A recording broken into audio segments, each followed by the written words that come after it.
এই মুহূর্তে আপনি জানতে চাচ্ছেন যে আপনার ইন্টারনেট স্পিড কতটুকু গতিতে চলতেছে। আপনারা হয়তো জানেন যে সারা দেশে কিছুটা এই মুহূর্তে ইন্টারনেট স্পিড স্লো, বা আপনি তাও জানতে চাচ্ছেন যে আপনার স্মার্টফোন বা আপনার ডিভাইসে কতটুকু স্পিডে এই মুহূর্তে রান করতেছে আপনার ইন্টারনেট, বা কত এমবিপিএস।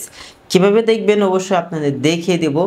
তবে আপনাদেরকে কিছু কথা বলতে চাই। দেখেন সারা দেশের যে অবস্থা, আমরা আসলে সারাক্ষণই কিন্তু নিউজ দেখি বা দেশে যে পরিস্থিতি আমরা দেখি। আজকের একটা দিন গেল শুক্রবার।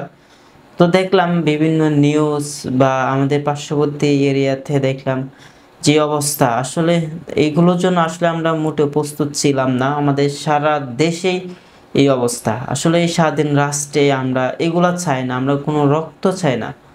আমরা ভালোভাবে বাঁচতে চাই, স্বাধীনভাবে বাঁচতে চাই। অবশ্যই আমাদের স্বাধীন দেশ, আমাদের স্বাধীনভাবে বাঁচার অধিকার আছে।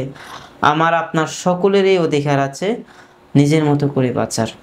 তো চলেন কিভাবে দেখবেন আপনাদের দেখিয়ে দেই ইন্টারনেট স্পিড। আপনারা গুগল এসে সার্চ টাইপে লিখবেন ইন্টারনেট স্পিড টেস্ট। লিখবেন, লেখার পর আপনারা এন্টার করবেন। তারপর আপনারা দেখতে পারবেন fast.com, এই ওয়েবসাইটটিতে ক্লিক করে দিবেন। এই ওয়েবসাইটটিতে ক্লিক করার পর আপনি দেখতে পারবেন সাথে সাথে আপনার কতটুকু ইন্টারনেট স্পিড সেটা রান করতে থাকবে। অবশ্যই ইন্টারনেট স্পিড স্লো, যার কারণে কিন্তু আমিও আপনাদেরকে খুব দ্রুত দেখাইতে পারতেছি না। তো দেখেন এখন কিন্তু রানিং হয়ে গেছে, আমাদের এটা চলতেছে। দেখেন আস্তে আস্তে উপরে উঠতেছে। তো এইভাবেই উঠতে থাকবে। অবশ্যই ডাটা আর ওয়াইফাই সবগুলোতেই কিন্তু সেম নেমে আপনি দেখতে পারবেন যে আপনার ইন্টারনেট কতটুকু স্পিডে চলতেছে বা কত এমবিপিএস এই মুহূর্তে রান করতেছে। দেখেন আমার হচ্ছে 4.4 এমবিপিএস এই মুহূর্তে আমার ইন্টারনেটের স্পিড। আশা করি আপনারা দেখতে পারতেছেন। এভাবেই আপনি খুব সহজেই টেস্ট করতে পারবেন। আসলে অনেক কিছু দেখার পর মুড তেমন একটা ভালো নেই। শুধু দোয়া করি সকলের জন্য যাতে আমাদের এই দেশটা স্বাধীন দেশ এবং আমরা স্বাধীনভাবে বাঁচতে পারি।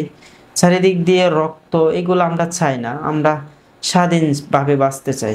আমাদের যে অধিকার আমরা সেই অধিকার নিয়ে অবশ্যই বাঁচতে চাই।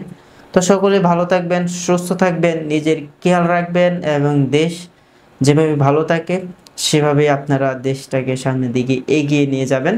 তো সকলে ভালো থাকুন, সুস্থ থাকুন। আল্লাহ হাফেজ।